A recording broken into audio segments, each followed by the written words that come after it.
जय गुरुदेवाय नमः। जय राधे श्याम की। आज हम आपको सुख सागर से दूसरे स्कंद का दूसरा अध्याय सुनाते हैं। योगी युक्ति द्वारा श्री विष्णु जी भगवान के स्वरूप का दर्शन करने की साधना का वर्णन। श्री सुखदेव जी बोले, हे राजा परीक्षित, धारणा में बड़ी शक्ति है। इस समय इसी धारणा के बल पर तो ब्रह्मा ने सृष्टि का पुनः निर्माण किया। जब अभ्यासी आसन और प्राणायाम द्वारा इंद्रियों को निर्वासित कर लेता है, तब उसे धारणा का विषय ग्रहण करना पड़ता है। धारणा का अर्थ है धारण करना। जब आसन पर बैठा हुआ अभ्यासी प्राणायाम के पश्चात इंद्रियों की चंचलता त्याग देता है, तब उसका मन एकाग्र हो जाता है।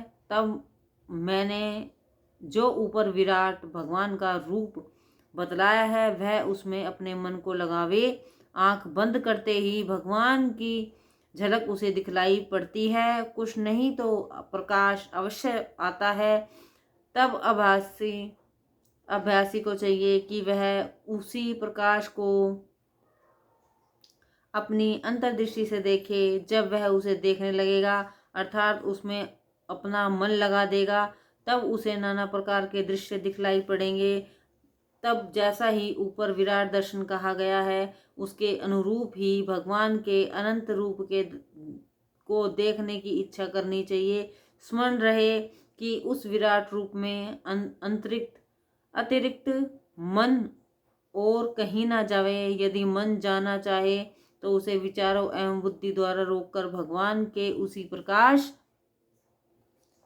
अथवा उसी दृश्य में लगावे जो उसे दिखलाई पड़ता है। तब एक के बाद दूसरा और दूसरे के बाद तीसरा, इस प्रकार संकल्पों के द्वारा भगवान के समसक्त अवयवों को देखने की चेष्टा करे। अनेक प्रकार से भगवान के अनंत रूप और अनेक प्रकार के सुंदर प्रकाश का दर्शन होगा, परंतु उससे भी उसे संतोष न करना चाहिए और उत्तरातर उसे भगवान के अनंत रूप का दर्शन करने के लिए पूर्ण श्रद्धा, भक्ति एवं गदगद हृदय और अश्रु प्रवाह संयुक्त बंद नेत्रों से देखने की चेष्टा करते रहना चाहिए, क्योंकि वह ऐसा माया में मार्ग है, ऐसा वासना में सोपन है कि जिसमें भ्रमता हुआ जिज्ञासु परम सुख अर्थात मोक्ष का लाभ नहीं करता, क्योंकि वह वहाँ तक तो सर्वाधिक लोक है और मोक्ष उसे कहीं आगे है। तब इन दृश्यों में वास्तविक सुख नहीं है, ऐसा जानकर साधक उत्तरातर आगे बढ़ने की चेष्टा करता रहे। संभव है इस साधन काल में उसके आगे कुछ कठिनाइयां आवे, परंतु उसे कठिनाइयों से भय न करना चाहिए, क्योंकि भगवान का भक्त भूखों नहीं मर सकता कि अनार्य और नास्तिक इस सब प्रकार सुख भोगे। भगवान का भक्त दाने दाने के लिए भीख मांगे। फिर मोक्ष मार्ग के अभ्यासी तो धन की चिंता ही ना करनी चाहिए। उसे तो चाहिए कि जितने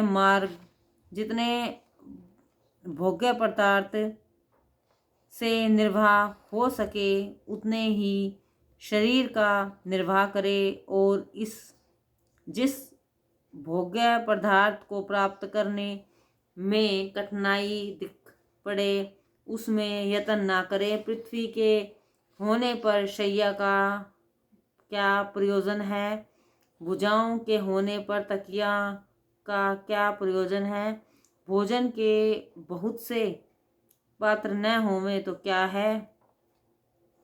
भगवान ने हाथ तो दिया ही है, दिशाओं तथा वलकलों के होते हुए वस्त्रों की क्या आवश्यकता है। क्या मार्ग में वस्त्रों के टुकड़े नहीं मिलेंगे। अन्न के अभाव में फलादिक से दूसरे लोगों के पोषण करने वाला वृक्ष नहीं है। क्या रहने के लिए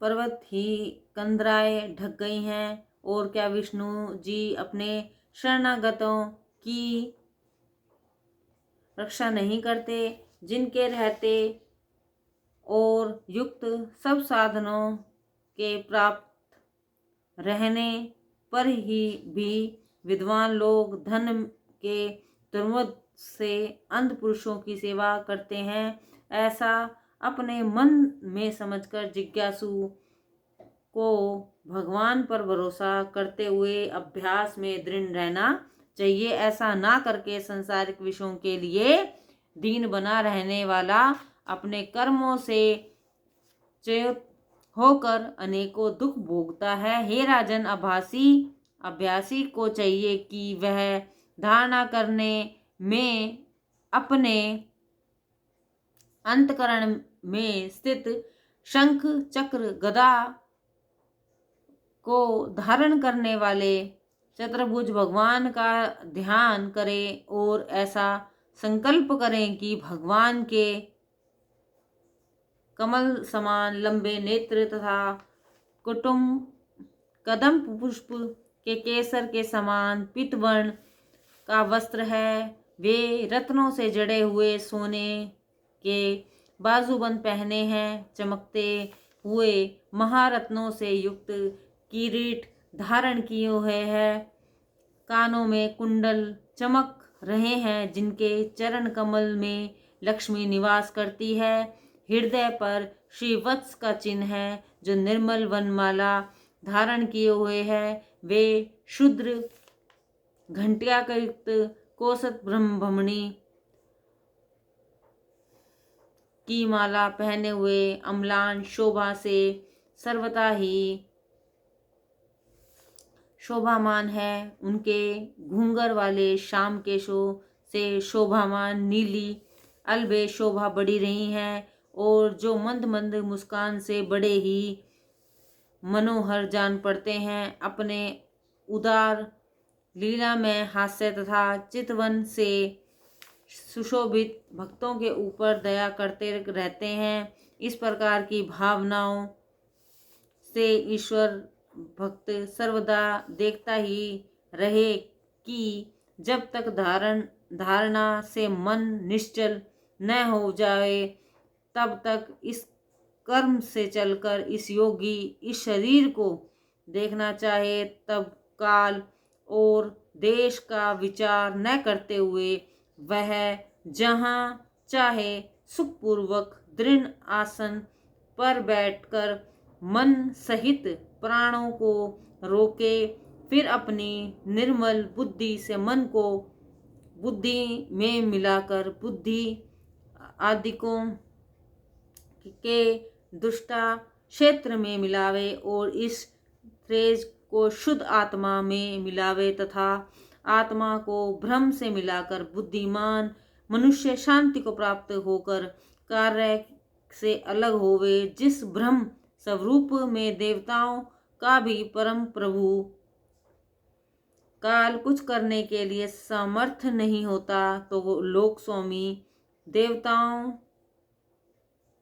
का कहना ही क्या है। ब्रह्म सत्ता सबसे परे है, उसी को योगियों ने नेति नेति कहकर गान किया है। परंतु उसी पद को प्रथम श्रेणी का आभासी श्री विष्णु जी का परम पद मानकर धारणा भक्ति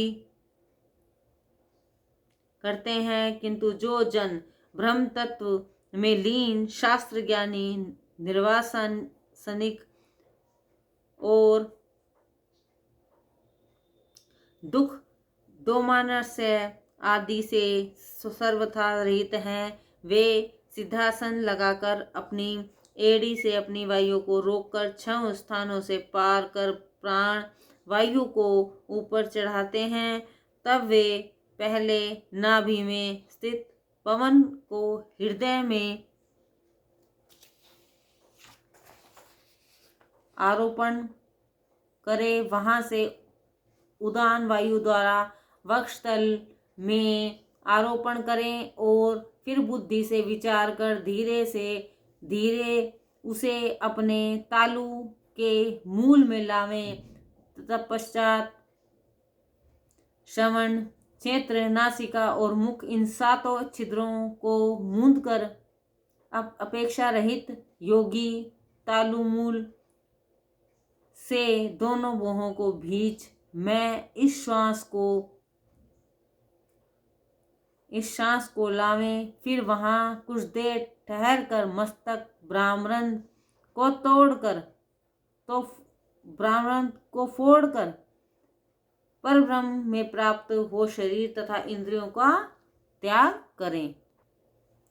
यही संदेह मुक्ति कही जाती है। अब कर्म मुक्ति क्या है, इसे सुने। हे राजन, यदि ब्रह्मा के स्थान को जाना चाहें अथवा अणिमादिक 8 ऐश्वर्य वाले सिद्धों के लोक को जाना चाहें तो गुणों के समुदाय रूप ब्राह्मण के सब कही मन तथा इंद्रियां सहित जावें। जिन योगियों के सूक्ष्म शरीर प्राप्त हैं वे समस्त त्रिलोकी में चाहे जहां जा सकते हैं, परंतु सकाम साधक उस शक्ति को नहीं प्राप्त कर सकता जिसे योगी विद्या, तप, योग और समाधि द्वारा प्राप्त करते हैं, क्योंकि सूक्ष्म नाड़ी के द्वारा वह आकाश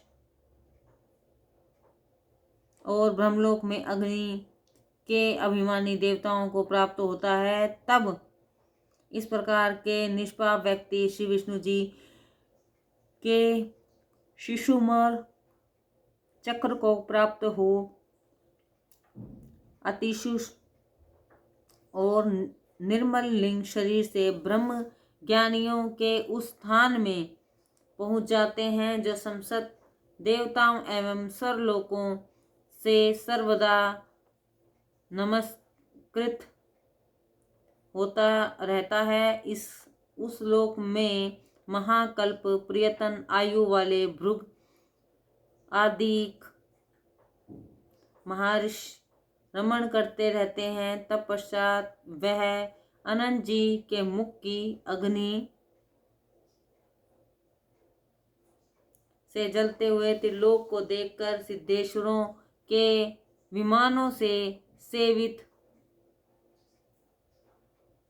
स्थान ब्रह्मपद को प्राप्त होते हैं। वहां पहुंचने पर शोक दुख कुछ नहीं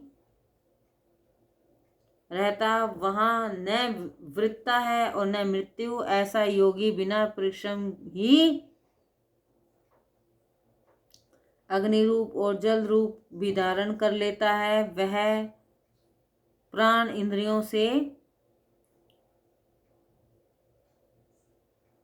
गंध को, रसना से रस को, दृष्टि से रूप को, त्वचा से वायु को और से इंद्रिय से शब्द स्वरूप का प्राप्त होकर फिर उन काम इंद्रियों